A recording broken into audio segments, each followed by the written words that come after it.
Hello, welcome to the Angel Bethesda. This reading is for the sign of Aquarius for January 2021, and it is a general reading, so if you are not connecting to it, please check your other placements, your rising sign, your moon sign, your Venus, because perhaps the message is waiting for you there. I also want to mention that because of the Great Conjunction, we have entered into an age of Aquarius. Some astrologers believe it's only a 2-year age.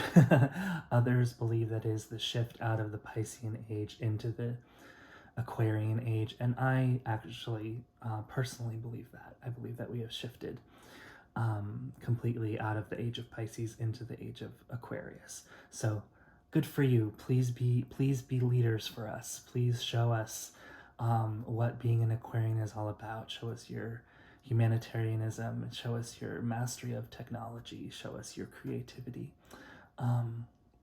So I also want to mention, because of that grand conjunction and the sort of global reset that indicates, this reading may resonate beyond just January.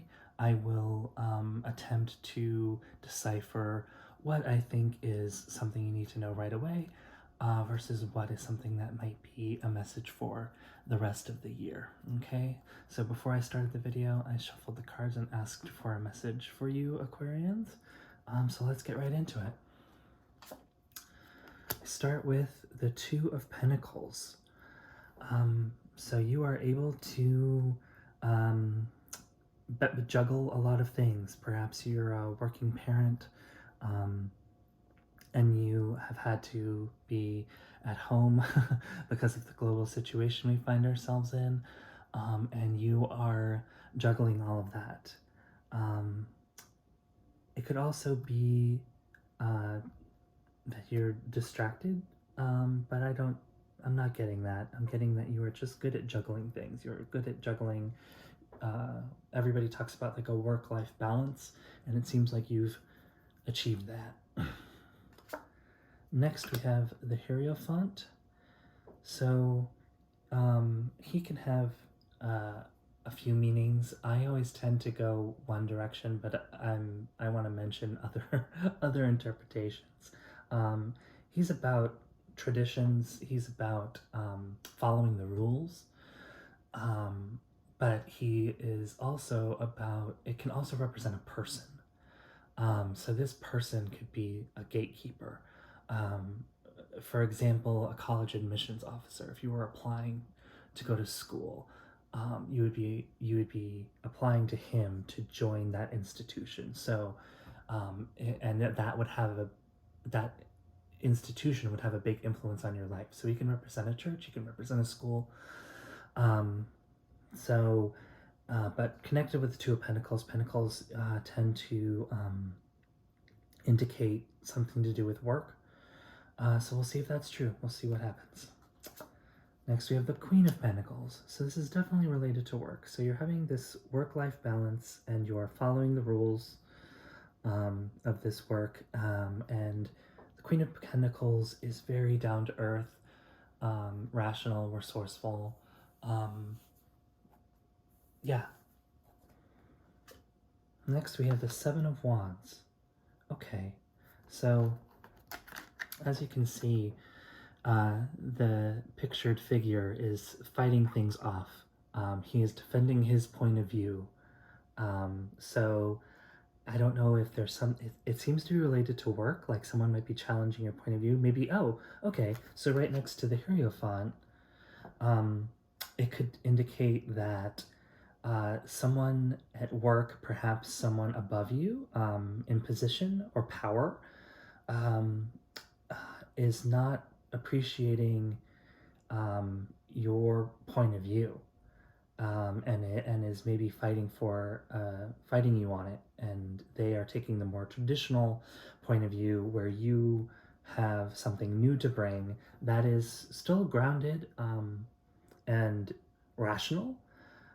It just might not be traditional.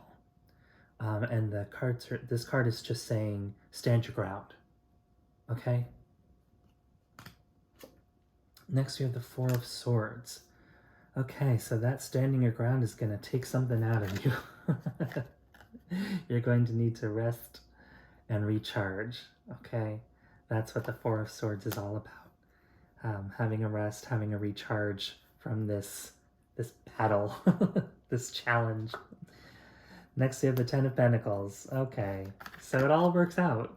Taking this rest, fighting this battle, it all works out in your favor. Ten of Pentacles is prosperity. It's,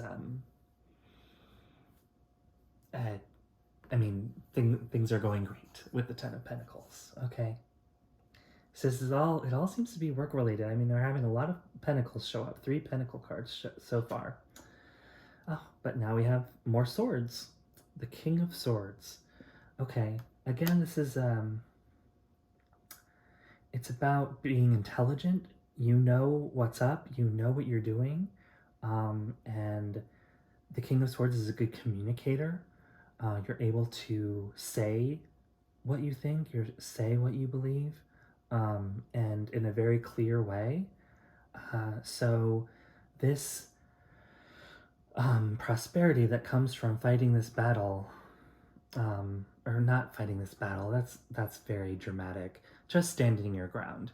And then the prosperity will follow that, and then you'll probably be called upon to lead in some way. So if you think of this as, again, like a work idea that you have, that someone challenges you, someone above you challenges you, but you stand your ground, but it takes something out of you, but you reap the rewards, then you might be called upon to lead, okay? In the court cards, the king and queen are pretty equal, but I think of the king more as a leader and a queen more as behind the scenes. So yeah, so you might have to say it and explain your point of view, but you'll be able to do it just fine. Next, we have the moon. Okay, the moon is about things that are hidden, things that need to come to light. So you are either revealing them as the King of Swords, you are speaking about things that people maybe the traditional people, that Hierophant, he wouldn't want to talk about such things. Maybe he thinks it's inappropriate to discuss such things at work, but you are able to say it. And I don't mean that in a gossipy way, or like I'm not saying like this would be like a sexual harassment suit or something. I'm saying that you would illuminate the hidden things. Maybe it's hidden finances, maybe it's something that is just not quite right, and it's uneasy with you. And normally I would say when the moon shows up that you don't know what it is, but I feel like because it's following the King of Swords, it's that you do know what it is. You do know what's hidden, and you are going to talk about it. Let's see. Next, we have the Knight of Cups. So the Knight of Cups is a lover.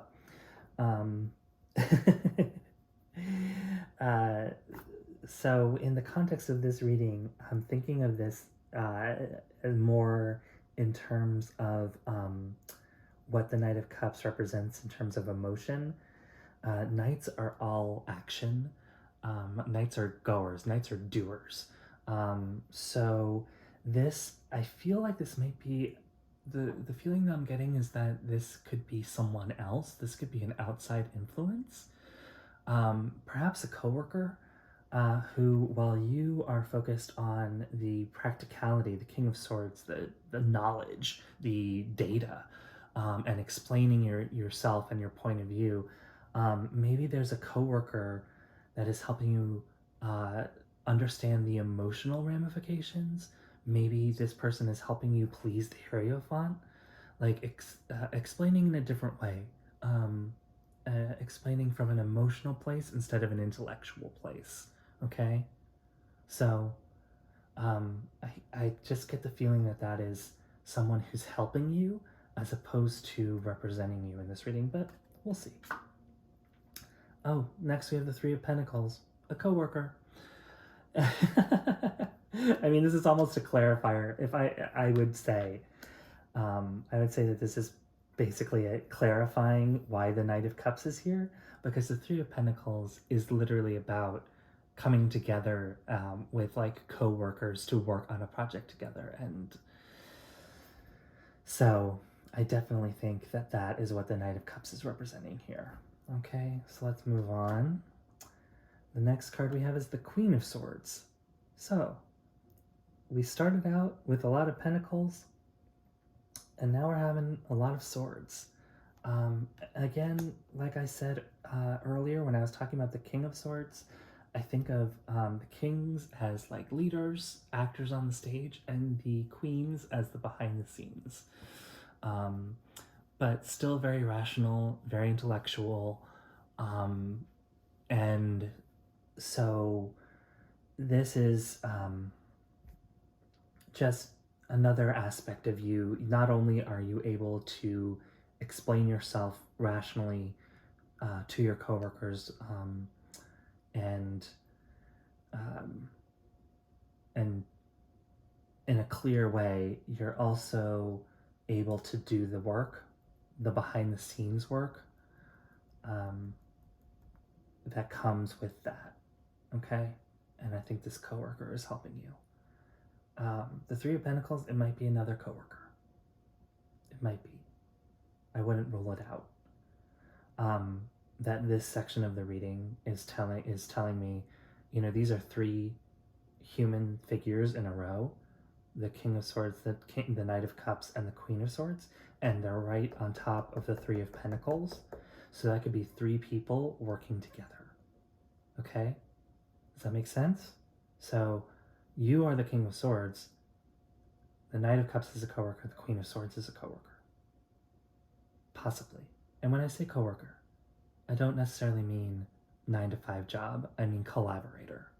So if you have a side job that you really would not want to make your main job, these are the people who are helping you with that.